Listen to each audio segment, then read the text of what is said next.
In this module, we'll look at the nuts and bolts of scanning. As we discuss how to set up a discovery run, it's important to keep in mind the discovery essentials, namely what to scan and where to scan, and then we'll look at how to view the results from the UI. Since this module is a QuickStart guide, I'll recommend various documentation and community training modules to view for more information. So scanning is a process of probing your network to see what information can be gathered. But first you need to provide a few details, such as what IP to scan or not to scan, which credentials to use, including slave credentials. However, this is covered in a different module. No matter what type of host responds at the end of a given endpoint, the discovery process is the same. First, the discovery engine is handed an endpoint. It checks to see if it's allowed to scan and then moves on to classify the platform. If the host has had good access in the past, this credential will be tried first. If not, the credentials will be tried in UI display order, first Unix, then Windows, and lastly SNMP. The information that is gathered is written to the data store.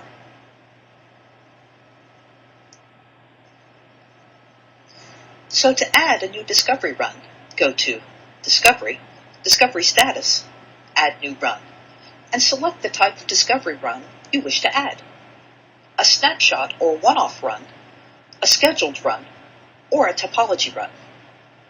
Topology runs are a specific type of discovery run that gathers neighbor information from previously discovered network devices. Topology scanning cannot be scheduled during a regular discovery run. See our online documentation for more details on topology runs. It's worth mentioning that mainframes can be discovered during normal scans of the network, so there's no need to create a dedicated mainframe discovery task. Once you've selected the type of run, you'll need to provide the range. Enter individual IP addresses separated by commas, or entire subnets, or use regular expressions to add a subrange. Now provide a label for your discovery run. This makes it easier to recognize and view the results once the run is finished. Next, select a scanning level for your discovery run, or just take the default. A sweep scan is a good starting place. However, be warned that no host nodes will be created if this level is selected. The host identification level will form host nodes, but will only provide the most basic of host details. The host information level will run discovery scripts, but not patterns, while full discovery will run everything. It's worth mentioning that full discovery is the default level because it will provide the most information. Sweep scans can be used during the initial deployment or for probing new or fragile areas of the estate. If you selected a scheduled discovery run, you will need to set the frequency for the run: daily, weekly, or monthly. Provide a start time and the duration for the run. If you choose weekly or monthly as the frequency, you'll also need to provide additional details of when to scan, as shown here. We use different discovery protocols to gather information. Some methods do not require credentials and are used during the initial classification. Other methods require logins, such as SSH, rlogin, or Telnet for Unix, WMI and REMCON for Windows, and the MainView API for mainframe. SNMP is typically used to gather data for network devices, but can also be used to collect basic host information. You can add or view device credentials by navigating to Discovery, Credentials, Devices. Device credentials are broken down in the following categories: hosts, which are for both Unix credentials and Windows credentials that'll be used by the Windows credential slave. Windows slaves, which is a place to list all of the Windows slaves that are available for use by this appliance. SNMP, which again can be used both for network device discovery and for basic host discovery.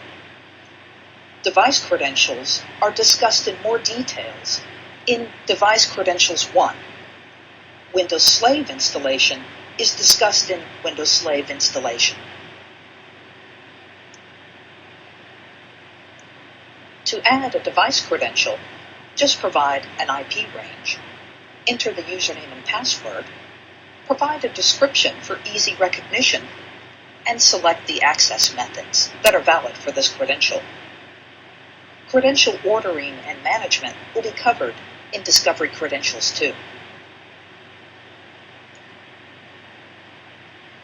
For SNMP, add the range, the community stream, and a description. Adjust the options if needed. Database credentials are used for the deep discovery of databases and will bring back database schema details. For more information on database credentials, view the community module called Database Credentials. Middleware credentials are used for the deep discovery of J2EE components. Middleware credentials are covered in detail in the module called Middleware Credentials. Management system credentials are currently only for mainframe credentials, but other management system credential types will be added in future releases of Atrium Discovery. Mainframe credentials are set up and managed just like any other discovery credentials. See our online documentation for more detailed information on mainframe discovery. You may find that you need to exclude certain ranges or hosts from discovery. To do this, go to Discovery, Discovery Status, Exclude Ranges, and provide the range, a reference name, and a description. Excluded endpoints will show up as skipped in the discovery run results. Okay, now let's look at a few ways to view our results from our discovery runs. To view the results for all discovery runs, go to Discovery, Discovery Reports. Here you can view loads of discovery reports as well as an index of the DDD. But to view the results of a particular discovery run, go to Discovery, Discovery Status, Recent Runs, and click on the label to view the details of the run. From here you can scroll down to see the results for skipped, successful, or failed endpoints. You can also view the individual discovery access or host detail pages. The Discovery Access page provides the details of discovery for an endpoint during a particular discovery run.